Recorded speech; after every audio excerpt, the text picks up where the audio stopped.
ministro oficial, y nuestro hermano Jorge Adrián, que será reconocido como ministro ordenado. Dentro de nuestra asociación tenemos 5 niveles de ministerio. Habrán de decir que esta estructura, ¿quién la estableció? La Sagrada Escritura, hermanos, con otros nombres, y nosotros establecimos cambiarlo por cuestiones de conciencia. En la Sagrada Escritura se habla de diáconos, se habla de ancianos, se habla de pastores, se habla de obispos y se habla de presbíteros. ¿Sí lo han escuchado? ¿Sí? Esta estructura es la que la Sagrada Escritura maneja, se las vuelvo a recordar. Diáconos, que son los que sirven; ancianos, que son los gobernantes; pastores, que son los que ministran; obispos, que son los que lideran un campo mayor; y presbíteros, que están encima de los ministros, es decir, de los ordenados. Propiamente la palabra presbítero en la Sagrada Escritura, Pablo la usa 4 o 5 veces, y la usa para referirse a los líderes de los propios ministros en una cierta jurisdicción. Como les digo, nosotros quitamos la palabra obispo, presbítero, que nos podría ocasionar algún problema, y pusimos el término de apóstol o ministro ordenado. Bueno, uno es apóstol, otro es ministro ordenado, y de allí venimos a lo que es el predicador o el ministro oficial, el ministro probando, ¿sí?, y el predicador local. Es bueno que como iglesia lo sepan. Nuestro primer nivel es predicador local, que es el caso de los hermanos, y yo espero que ustedes aspiren a llegar a ser ministros probando. La diferencia radica en que ahorita están sirviendo a la iglesia. Yo no lo sé, a lo mejor ustedes sí, pero algunos de ustedes sientan el llamado del Señor al ministerio. Esto implica dejar sus trabajos para dedicarse totalmente de tiempo completo al ministerio. Allí empezarían ustedes como ministros probando. Después, ya cuando dejan todo y se dedican 100% a la obra, ya estamos hablando de ser ministros oficiales. Y después de ministros oficiales, ministros ordenados. Y después de ministros ordenados, entonces tenemos el valor de apóstoles, que también tiene un valor muy, muy importante dentro de nosotros. Bueno, voy a permitirme leer la segunda carta de Timoteo, en su capítulo 3. Segunda carta de Timoteo, en su capítulo 3.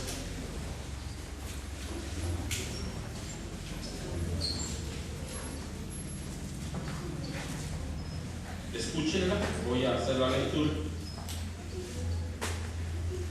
Amén. Así como están, no se pongan de pie, solo escuchen. Dice segunda carta a Timoteo, capítulo 3. También debes saber esto, que en los postreros días vendrán tiempos peligrosos, porque habrá hombres amadores de sí mismos, ávaros, vanagloriosos, soberbios, blasfemos, desobedientes a los padres, ingratos, impíos, sin afecto natural, implacables, calumniadores, intemperantes, crueles, aborrecedores de lo bueno, traidores, impetuosos, infatuados, amadores de los deleites más que de Dios, que tendrán apariencia de piedad, pero negarán la eficacia de ella. A estos evita, porque de estos son los que se meten en las casas y llevan cautivas a las mujercillas cargadas de pecados, arrastradas por diversas concupiscencias. Estas siempre están aprendiendo y nunca pueden llegar al conocimiento de la verdad. Y de la manera que Janes y Jambres resistieron a Moisés, así también estos resisten a la verdad, hombres corruptos de entendimiento, réprobos en cuanto a la fe. Mas no irán más adelante, porque su insensatez será manifiesta a todos, como también lo fue la de aquellos. Pero tú has seguido mi doctrina, conducta, propósito, fe, longanimidad, amor, paciencia, persecuciones, padecimientos como los que me sobrevinieron en Antioquía, en Iconio, en Listra, persecuciones que he sufrido, y de todas me ha librado el Señor. Y también todos los que quieren vivir piadosamente en Cristo Jesús padecerán persecución. Mas los malos hombres y los engañadores irán de mal en peor, engañando y siendo engañados, pero persiste tú en lo que has aprendido y te persuadiste, sabiendo de quién has aprendido y que desde la niñez has sabido las sagradas escrituras, las cuales te pueden hacer sabio para la salvación por la fe que es en Cristo Jesús. Toda la escritura es inspirada por Dios y útil para enseñar, para redarguir, para corregir, para instruir en justicia, a fin de que el hombre de Dios sea perfecto, enteramente preparado para toda buena obra. Dios amado, en esta mañana te damos gracias por este tiempo y deseamos que tu presencia sea en nuestras vidas de una manera muy particular, Señor, que nos permita ser instrumentos de bendición y que tu palabra, Señor, nos edifique esta hermosa mañana. Bendícenos a través de ella, en el nombre de Jesús. Amén y amén. Guardo un especial cariño por esta carta, la segunda carta del apóstol Pablo a Timoteo. Y bueno, la razón es muy sencilla. Fue la última carta que el apóstol Pablo escribió. La primera fue la primera de Tesalonicenses y la segunda a Timoteo Pablo la escribió probablemente meses antes de morir o días antes, no lo sabemos, pero sí estamos seguros de que fue su última carta. Para nosotros reviste una importancia muy especial por dos aspectos. Primera, por el valor de la experiencia ministerial que Pablo está vertiendo.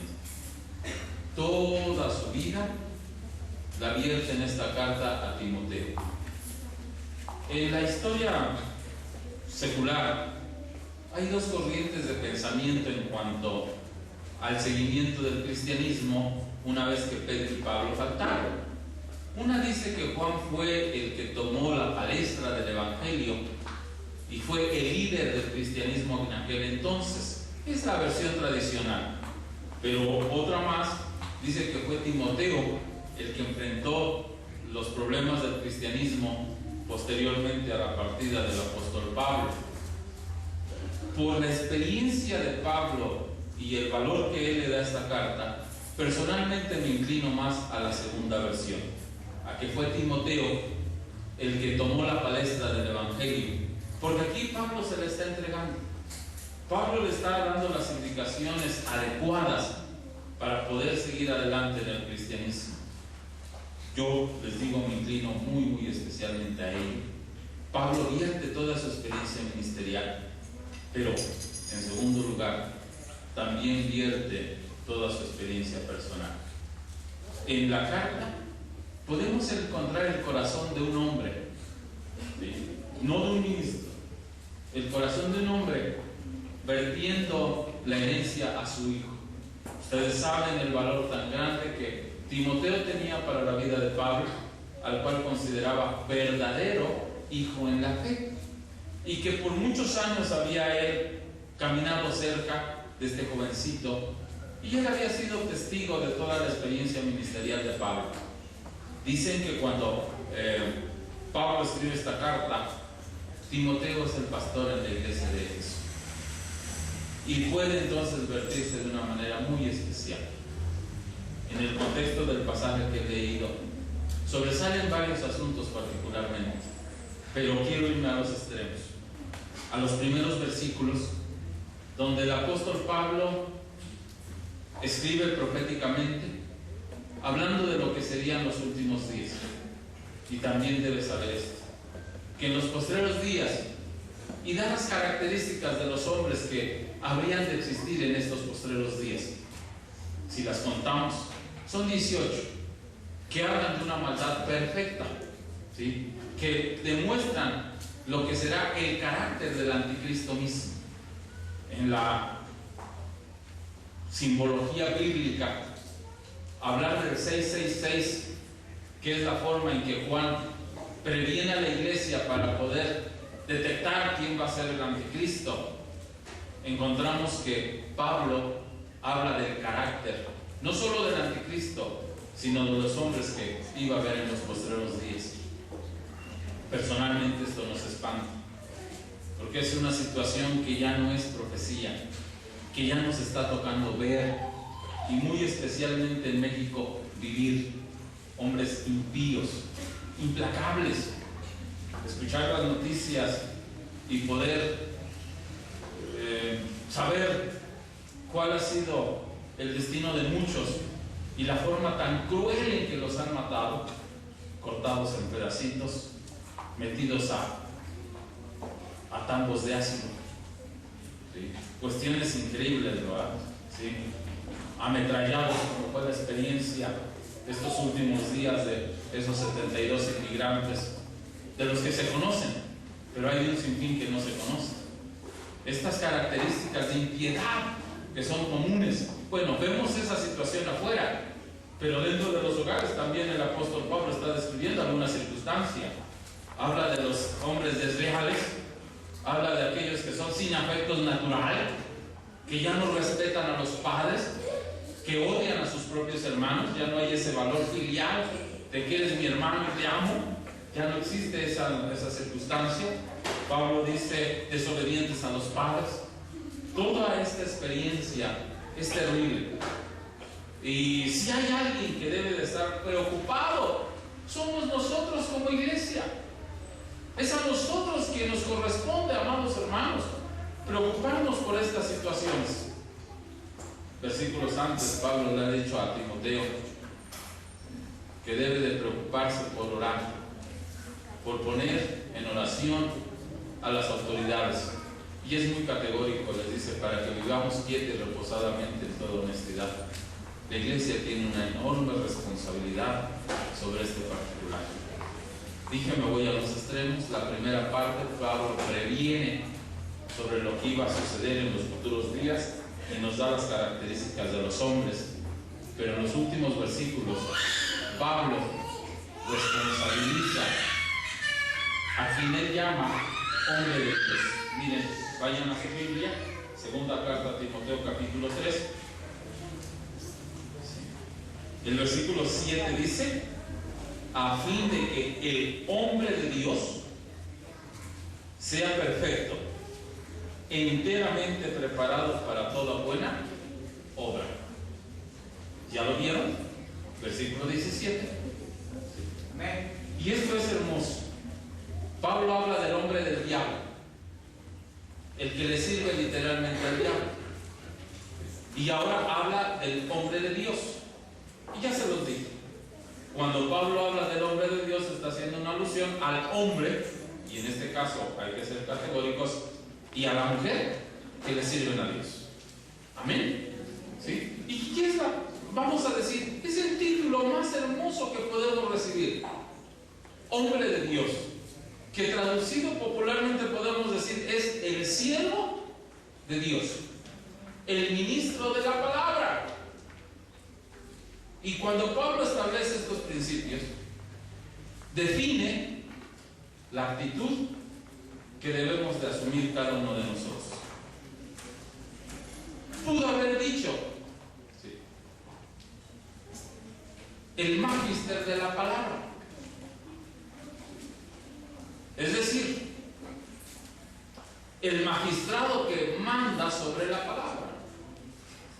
Pero no usó la palabra magister, que le da cierta autoridad al hombre, sino Pablo usó la palabra minister, que no le da autoridad al hombre y que lo pone literalmente como siervo de la palabra de Dios. Por eso llama hombre de Dios, y literalmente otra vez lo pone como siervo de Dios. En este contexto, Pablo alaba a Timoteo sobre lo que debió de haber sido la característica particular de este jovencito. Una característica que hay una necesidad enorme de nuestros días. Bueno, ahorita debería yo de estar en una reunión en Nueva York, donde el esfuerzo mundial del cristianismo está encaminado a ganar a los niños. Un proyecto mundial que se llama Ventana 414, donde se trata de crear conciencia en los padres. La generación anterior, que fue conocida como generación X, se perdió porque fue una generación que creció sin valores. Y hay iglesias en Europa, en Estados Unidos, en América del Sur, donde los jóvenes brillan por su ausencia. No hay juventud en nuestras iglesias de aquellos entornos. Y entonces el esfuerzo está encaminado a concientizar a los pastores y a los padres para que creen valores en sus hijos, que fue la característica de este Timoteo.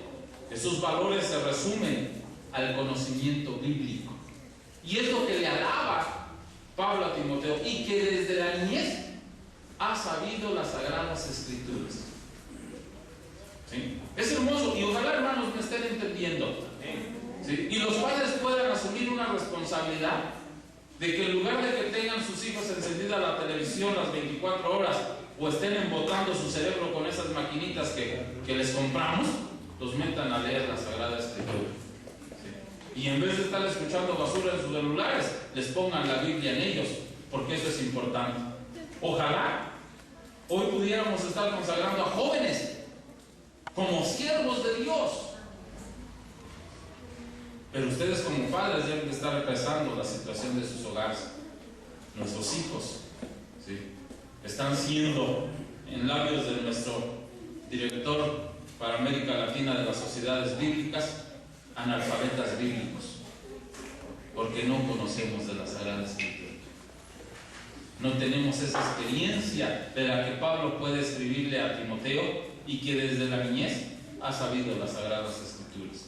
Así que hago un llamado a los padres para que se preocupen y establezcan valores bíblicos en la vida de sus hijos, que puedan ellos conocer la Sagrada Escritura, empaparse de ella.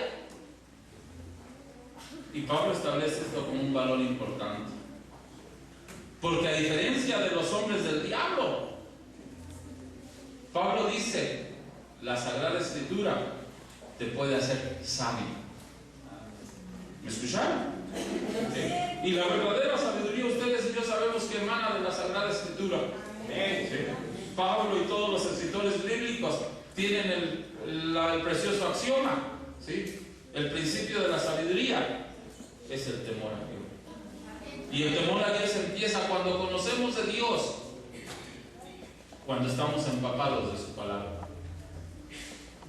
Perdón por este breve paréntesis, pero es importante que los padres tomen conciencia. Y ojalá motivemos a nuestros hijos a conocer la palabra de Dios y a predicar la palabra de Dios. Pero bueno, ¿ya entendieron, hermanos? ¿Sí? Hoy ustedes van a ser reconocidos oficialmente como predicadores locales. ¿Sí? Que la Sagrada Escritura les llama hombres de Dios. Pero el primer requisito del hombre de Dios es conocer la palabra de Dios.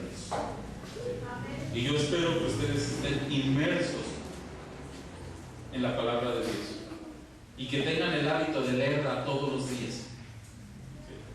Tenemos una idea muy falsa de lo que es el ministerio.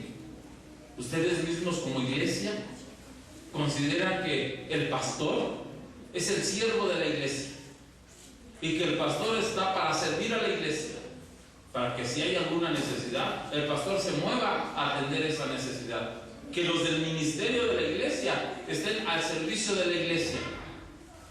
Y a veces no logramos llenar ese requisito, porque antes de ser siervos de la iglesia, tenemos que ser siervos de la palabra de Dios. ¿Sí? Noten lo que digo. Antes de ser siervos de la iglesia, tenemos que aprender a ser siervos de la palabra de Dios. Porque cuando aprendemos a obedecer a Dios, es entonces fácil servirle a la iglesia. Cuando aprendemos a tener la sabiduría de Dios, es entonces fácil entender a la iglesia. Cuando no hay ni sabiduría ni servicio, entonces nos podemos volver dictadores de la iglesia. Nos podemos volver mandamases en la iglesia, autoritarios. Yo soy aquí el pastor y ese dice se hace lo que yo digo. No. Porque tengo la sabiduría de Dios, porque conozco la Biblia, estoy para servirle a la iglesia y no para valerme de ella. Pero antes tengo que aprender a hacer la voluntad del Señor a través de servirle a la palabra de Dios. ¿Sí? Note la forma tan hermosa en que Pablo lo presenta: a fin de que el hombre de Dios sea perfecto. Y ustedes y yo entendemos que esto habla de su carácter. Y no nos espante la palabra. Hoy usamos la justificación de que, ay, ¿quién es bueno? Todos fallamos. ¿Sí? Pero es una justificación, hermano Jorge Adrián. Cuando la Biblia habla de perfección, es porque Dios sabe que es posible. Para eso el Señor vino a morir, para eso puso a la iglesia, y para eso Dios le regaló siervos a la iglesia. Y Él mismo constituyó, dice Efesios 4, apóstoles, maestros, pastores, evangelistas, profetas, a fin de perfeccionar a los santos para la obra del ministerio.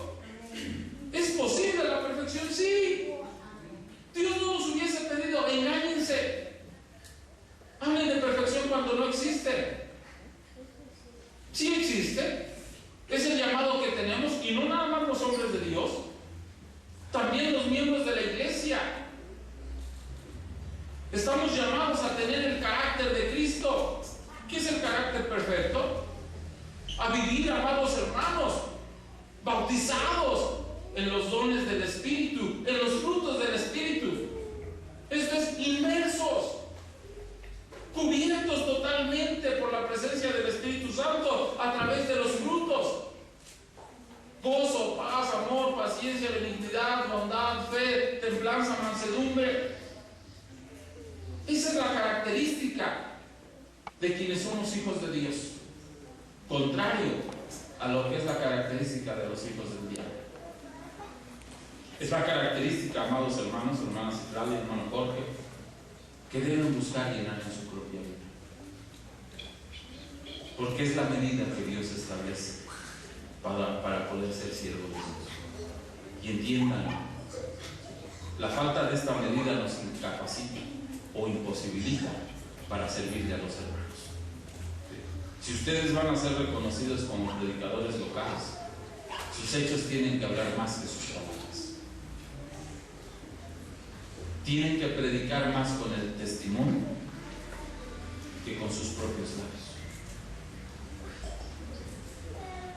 Porque para que la palabra de Dios tenga efecto, tenemos que empezar a vivirlas nosotros mismos. Hermana Citlali, hermano Jorge, ustedes están un paso más arriba, pero eso los hace más responsables.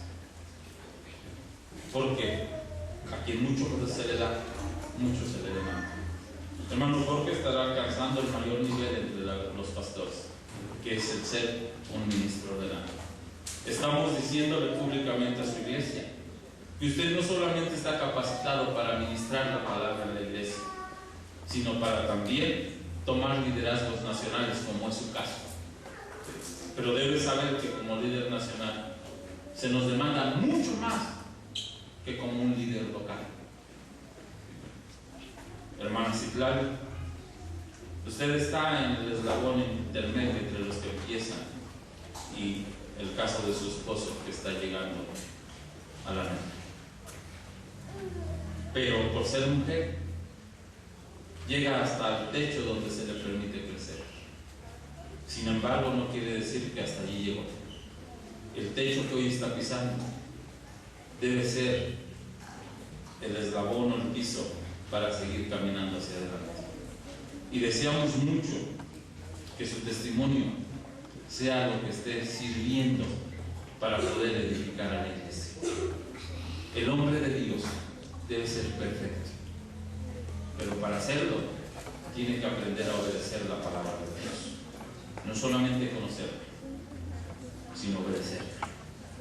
Sí. Escuché del señor Monsiváis, antes de que partiera, por supuesto, que era un amante de la Biblia y que no podía dormir sin leerla antes mínimo 1 o 2 horas.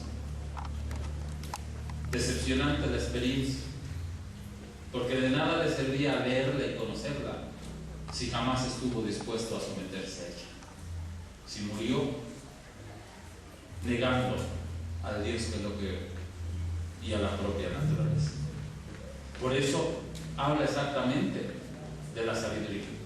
El verdadero conocimiento de la Biblia no está en saber que tiene 66 libros, ¿sí?, y leerla. Apenas recientemente alguien me presumió de una jovencita que por estar estudiando artes en la universidad ha leído la Biblia. Pero al mismo tiempo que me estaban presumiendo que lee la Biblia, me estaban diciendo, pero hoy se va a quedar en Pachuca con su novio. Y sus papás no lo saben. De nada les sirve leer la Biblia cuando no están dispuestos a obedecerla. El valor de la Biblia no está en su conocimiento, sino en la obediencia, porque es donde tenemos la perfección. ¿Sí? Ahora, Pablo enfatiza algo muy importante, que es por lo que estoy haciendo este argumento. La Sagrada Escritura te puede hacer sabio para la salvación que es en Cristo Jesús. No es un conocimiento natural, es un conocimiento sobrenatural que tiene, amados hermanos, trascendencia en lo eterno, que va más allá de lo natural. Y es de lo que estamos hablando. Ustedes tienen que obedecer al mensaje de la Sagrada Escritura. Tienen que ser fieles al mensaje de la Sagrada Escritura. Y el mensaje de la Sagrada Escritura solo es uno. Desde Génesis hasta Apocalipsis, solo habla del amor de Dios para la salvación del ser humano. Y el mensaje que ustedes deben de pregonar permanentemente es la salvación que Cristo Jesús nos ofrece. El hombre de Dios debe ser perfecto, y dice, enteramente preparado para toda buena obra. Pero para poder llegar a la bondad de nuestras obras, tenemos que esclavizarnos al mensaje divino, porque hay un enorme peligro en la bondad. Si ustedes se dan cuenta, nadie que muere, ni los malos, se van al infierno, porque a la hora de estar frente al cajón, todos fueron buenos. La esposa le llora al marido, aunque le haya pegado, le haya engañado y tantas cosas. Los hijos le lloran al padre, aunque los haya maltratado y los haya golpeado. Y siempre son buenos. Muere alguno de los delincuentes de nuestros días y hay gente que les llora porque con ellos fueron buenos. Y la esperanza de la gente que ignora a Dios es que Dios los perdone porque fueron buenos. Pero usted y yo sabemos que no es esa la bondad. Que la bondad descansa en conocer al Señor y en aceptar a Jesús como nuestro único y suficiente Salvador. Y tenemos la responsabilidad de enseñarles a los hombres lo que es verdaderamente bueno.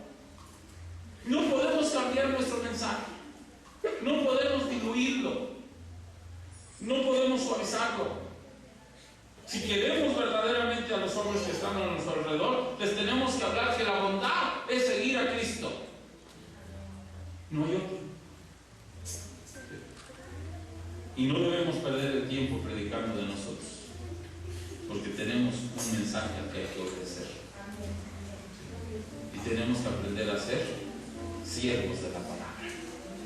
No solamente habla de nuestra conducta, siervos de la palabra también habla del mensaje. Y cuando nos olvidamos del mensaje, entonces estamos llevando a la perdición a muchos hombres.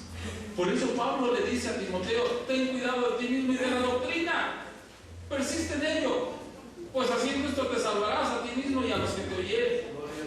Es importante el mensaje. Pablo se lo recuerda a Timoteo: mantente persuadido de lo que aprendiste, que no se les olviden los principios que ustedes han aprendido en la iglesia, que no quieran ustedes cambiar, porque hay esa sensación de que hoy hay tanto conocimiento que desde los mismos púlpitos se ataca a la iglesia. ¿Quieren cambiar? ¿Quieren modernizarlo? ¿Quieren absorber lo que allá afuera se está enseñando y enseñarlo aquí? Eso es lo que quieren hacer. Pero no necesitar ni buscar nada, porque aquí lo tenemos todo.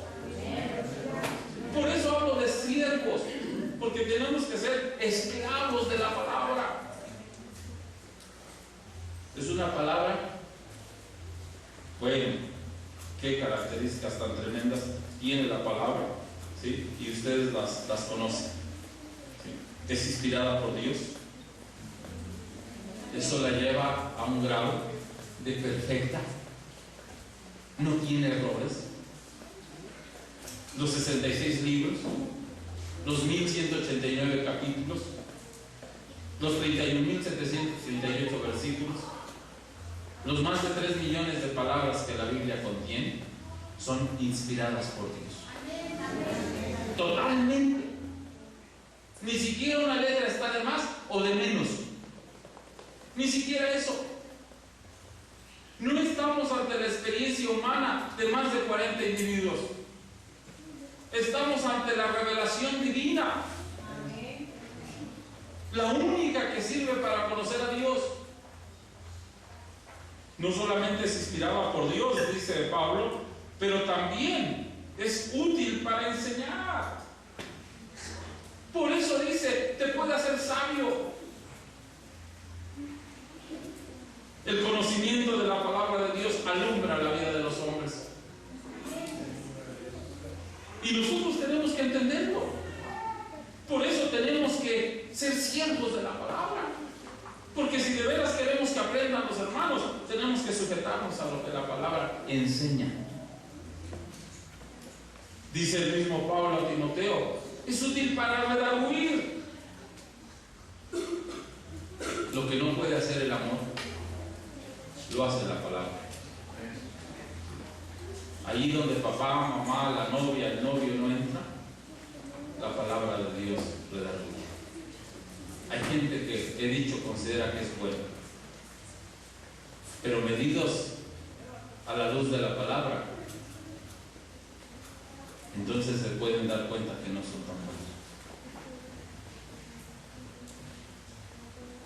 Por eso es importante que seamos siervos de la palabra, porque es la única que tenemos para que el hombre entienda y conozca su pecado.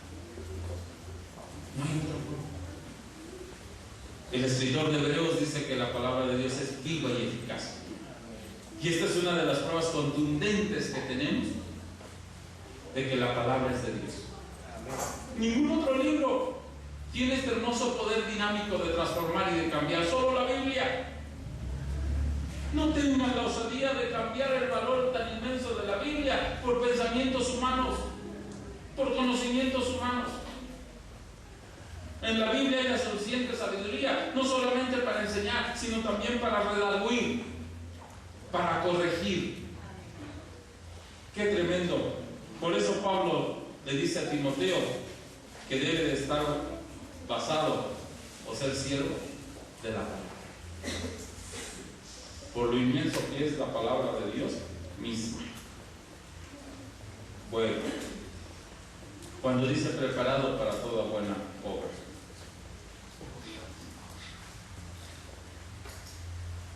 hermanos,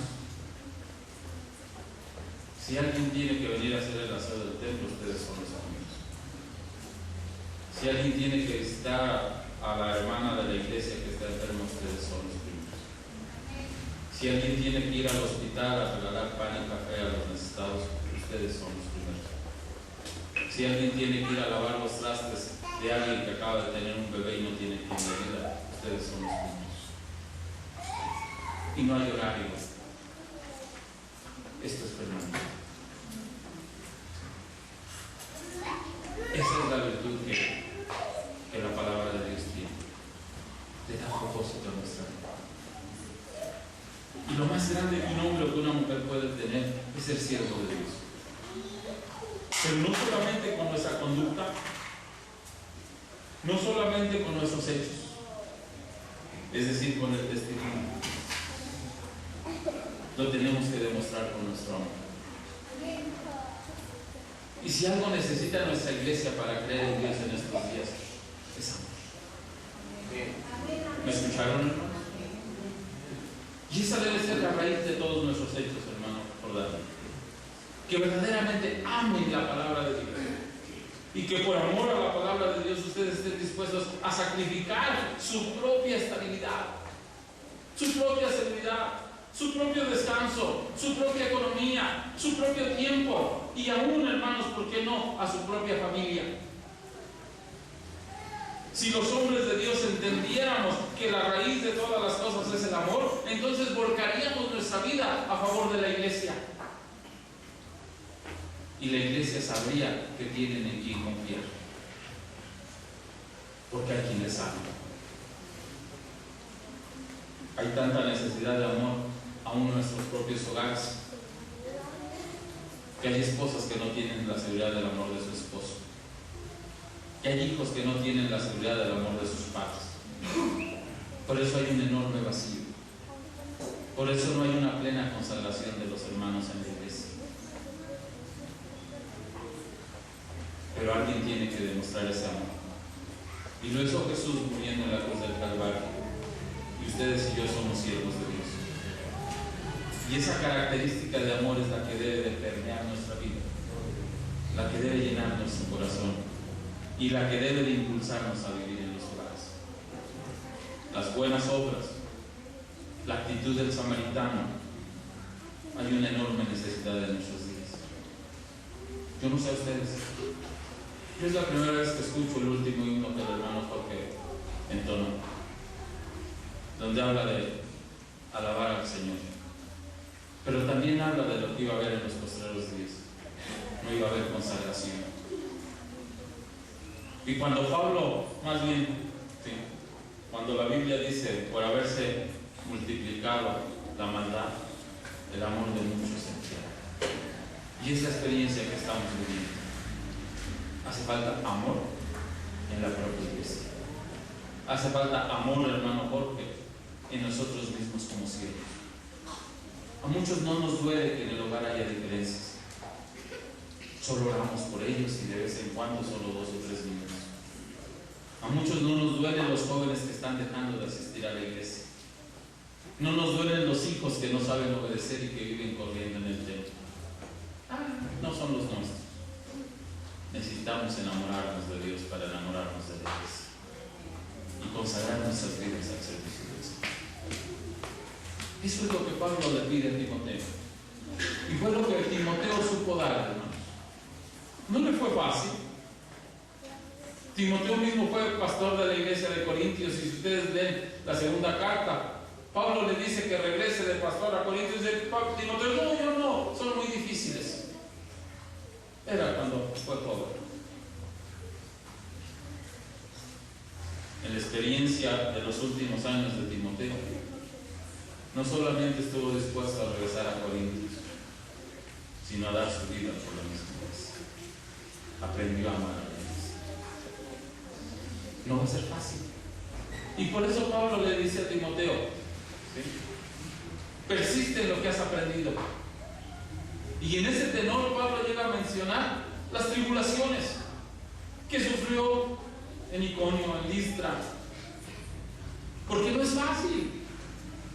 A veces solamente queremos, hermanos, lo más fácil. Van a tener problemas en su propia casa. A lo mejor, hermana, su esposo le va a decir, ¿qué tanto haces en la iglesia?